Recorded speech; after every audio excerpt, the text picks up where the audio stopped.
আমি 5টি ডিমের আজকে কেক বানিয়ে নিব। তার জন্য 1 কাপ ময়দা নিয়ে নিচ্ছি, হাফ চামচ পরিমাণ বেকিং সোডা, হাফ চামচ পরিমাণ বেকিং পাউডার, আর দিয়ে দিচ্ছি 2 চামচ কোকো পাউডার। আর এটা মালয়েশিয়ান কোকো পাউডার, আপনারা চেষ্টা করবেন ভালো ব্র্যান্ডের কোকো পাউডারটা নেওয়ার জন্য। আর দিয়ে দিচ্ছি 1 চামচ কর্নফ্লাওয়ার। কর্নফ্লাওয়ারটা অপশনাল, আপনারা চাইলে দিবেন, না চাইলে দিবেন না। আমি উপকরণগুলো ভালো করে চেলে নিচ্ছি। উপকরণগুলো চালা হয়ে গেছে, মিশিয়ে নিব।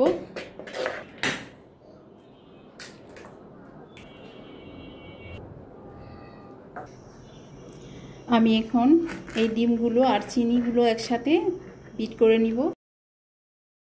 দেখতে পাচ্ছেন বিট করতে করতে কতটুকু ফ্লাফি হয়ে গেছে। চিনিটা যতক্ষণ পর্যন্ত গলবে না ততক্ষণ পর্যন্ত আমি এটা বিট করতে থাকব।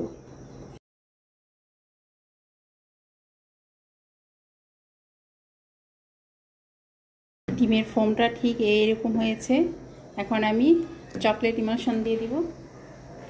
চকলেট ইমালশন দিয়ে দিলাম। এখানে একটি কথা, আমি স্পঞ্জ কেকের ক্ষেত্রে অয়েল ইউজ করি না, আপনারা চাইলে ইউজ করতে পারেন। তো আমার বিট করা কমপ্লিট হয়ে গেছে। এখন ময়দার এই উপকরণগুলো অল্প অল্প করে মিশিয়ে নিব। আর এগুলো অল্প অল্প করে মিশিয়ে নিতে হয়, না হয় দলা পেকে যায়। একদিক থেকে আস্তে আস্তে ঘুরিয়ে ঘুরিয়ে মিশিয়ে নিতে হবে।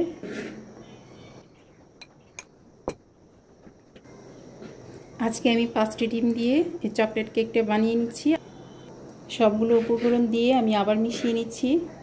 মিশানো হয়ে গেছে। এই মোল্ডের মধ্যে আমি একটি পেপার দিয়ে দিয়েছি, একটু ড্যাপ ড্যাপ করে দিব। আমি আগে থেকে চুলায় পাতিল দিয়ে পানি আর স্ট্যান্ড বসিয়ে দিয়েছি। এখন আমি মোল্ডটা বসিয়ে দিচ্ছি আর ঢাকনা দিয়ে দিব।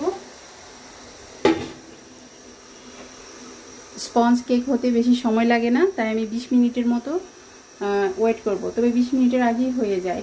কেকটা হয়ে গেছে। আর যে উপরে দেখতে পাচ্ছেন একটু ভেজা ভেজা, এই যে ঢাকনার উপর থেকে সামান্য সামান্য একটু পরে পানি পড়েছে, তো এটা কোনো সমস্যা হবে না। আমি ক্রিম দিয়ে দিচ্ছি, পরিমাণ মতো দিব, আজকে মেপে দিব না, একটু তাড়াতাড়ি দিতে হবে এটা। এখন বিট করে নিব।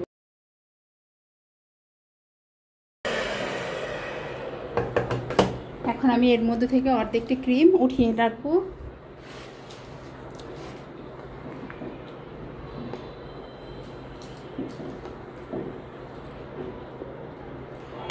চকলেট গানাশ করে রেখেছিলাম, এই গানাশটা দিয়ে দিব।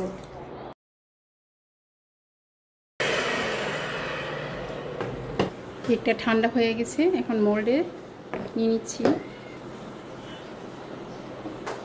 অনেক স্পঞ্জ হয়েছে।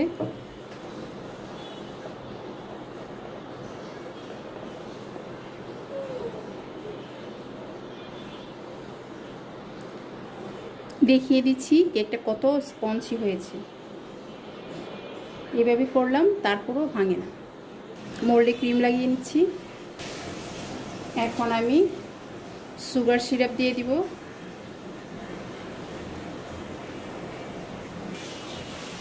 এভাবে আমি প্রতিটি লেয়ার লাগিয়ে নিব। আজকে আমি 4টি লেয়ার করেছি এই কেকটার। 4টি লেয়ারই এভাবে এভাবে লাগিয়ে নিব। আবার ক্রিম লাগিয়ে দিচ্ছি। আবার ক্রিম লাগিয়ে নিচ্ছি।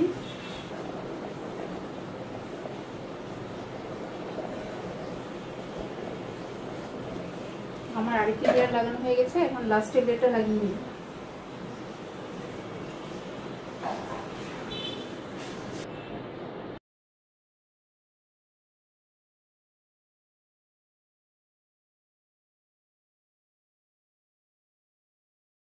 কিভাবে কেক সমান করতে হয় আপনারা তো দেখতেই পাচ্ছেন। এখন এটা ফ্রিজে রেখে দিব।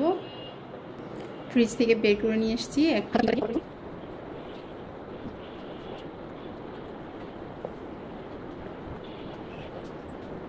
কেকটার মধ্যে ক্রিম লাগানো শেষ, এখন ফিনিশিং দিয়ে দিচ্ছি।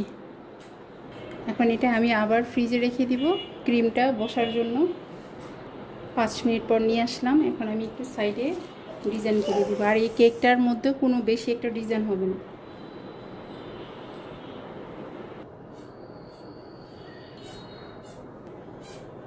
বড় সাইজের 3টি টপার ইউজ করেছি।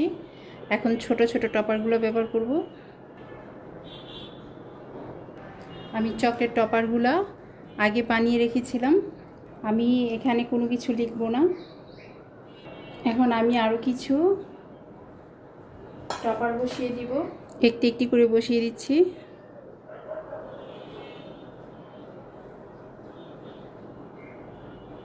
এগুলো আপনাদের ইচ্ছে মতো আপনারা বসাবেন, আমি আমার মতো করে এলোমেলো করে বসিয়ে দিচ্ছি। সাইডেও বসিয়ে দিব। সম্পূর্ণ কেকটা রেডি হয়ে গেছে। ঘুরিয়ে একটু দেখিয়ে দিই। এই তাহলে আজ এই পর্যন্তই। আল্লাহ হাফেজ।